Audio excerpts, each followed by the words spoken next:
चलिए नेक्स्ट देखते हैं क्वेश्चन नंबर 69। ठीक है, देखते हैं। A bar of mass m resting on a smooth horizontal plane starts moving due to force F equal to mg/3। मतलब उसके जो वेट है mg/3, वेट के 1/3 फोर्स अप्लाइड है of the constant magnitude in the process of its rectilinear motion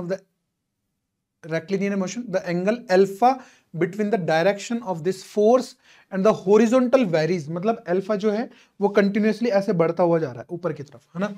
और जो कि कैसे गिवन है, alpha equal to a into s, where a is a constant and s is a distance traversed by the bar from initial position. Find the velocity of bar as a function of angle alpha.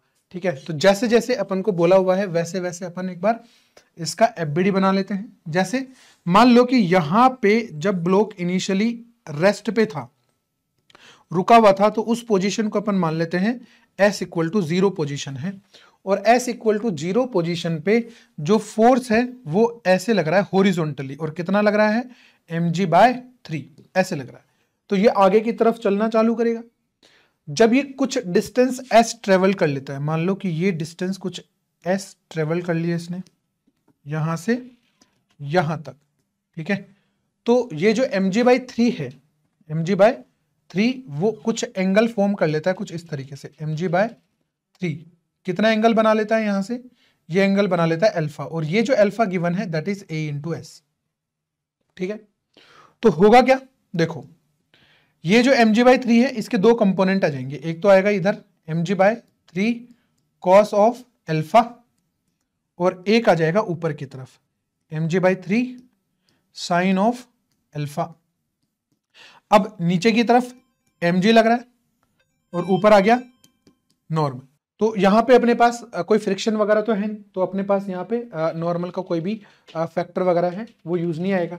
तो यहाँ पे देखो ये जो body है ना, ये आगे की तरफ एक्सेलरेट करेगी। लेट्स से कि डब्ल्यू एक्सेलरेशन से एक्सेलरेट कर रही है। अपन को पूछा गया है find the velocity of the bar as a function of angle alpha. तो इस इंस्टेंट पे मान लो कि इसकी वेलोसिटी कुछ v आ गई, है ना। कहां से कहां तक, s बराबर 0 से लेके s इक्वल टू s तक। ठीक है ना। तो w को कैसे लिख पाएंगे वो देखेंगे अपन। तो w अपन लिख पाएंगे w इक्वल टू mg/3 और कॉस ऑफ अल्फा, अल्फा की जगह मैं डायरेक्ट लिख देता हूं as। ठीक है, वेलोसिटी चाहिए अपन को, तो जो एक्सेलरेशन है उसको अपन लिख पाएंगे v into dv/ds and that is equals to mg/3 cos of a into s। ठीक है ना। अब वेरिएबल सेपरेट कर लेते हैं, v into dv equal to mg/3 और कॉस ऑफ as और ये ds।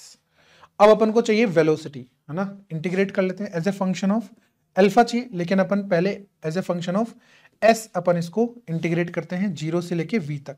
तो ये तो बन गया अपने पास v² डिवाइड बाई 2।